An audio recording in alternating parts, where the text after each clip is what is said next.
मलपित्त व पोटाचे विकार, छातीत जळजळणे, पोटात जळजळणे, घशाला आंबट पाणी येणे, डोके दुखणे, पोट फुगणे, पोट गच्च होणे, गॅसेस, 2-3 वेळा शौचालय जाऊन देखील पोट साफ न होणे, IBS, कोलायटिस, मूळव्याध, फिशर, भगंदर यावर विशेष आयुर्वेदिक उपचार.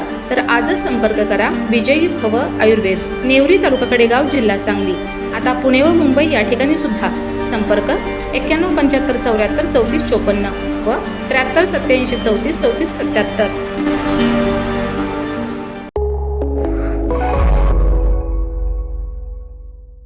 नमस्कार, मी मयुरी आणि आपण पाहत आहात 7 स्टार न्यूज.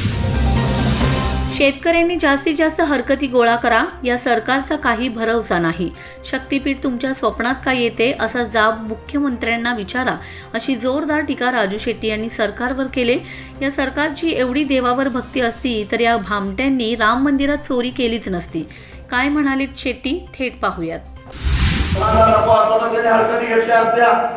असं हे लबाड लोक उद्या बोलणार आहे.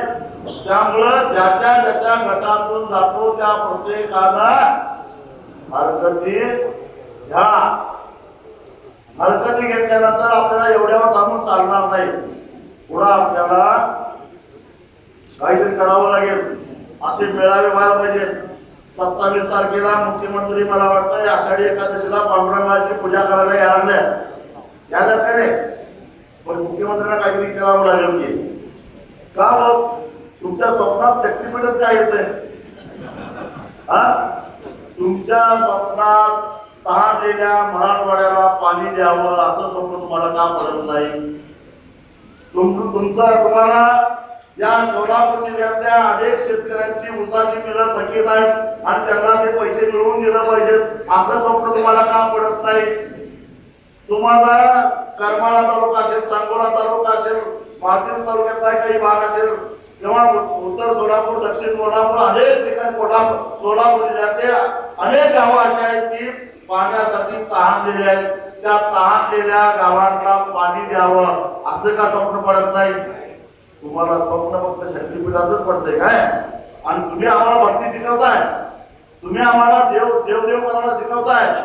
यांची देवावर एवढी भक्ती असती तर या भामट्याने राम मंदिराचं तिजोरी लुटली नसती, हे लक्षात ठेवा.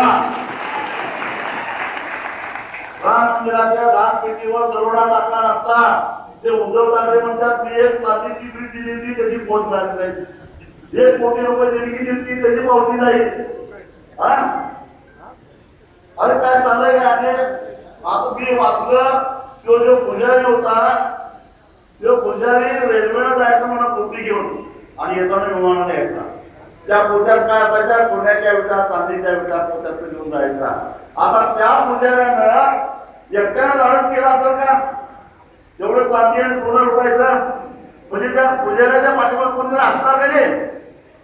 मी या योगीला विचारतो, बाबा तू तर संत माणूस, मग या अशा राम मंदिराची तिजोरी लुटणाऱ्यांच्या घरावर बुलडोजर का फिरला नाही?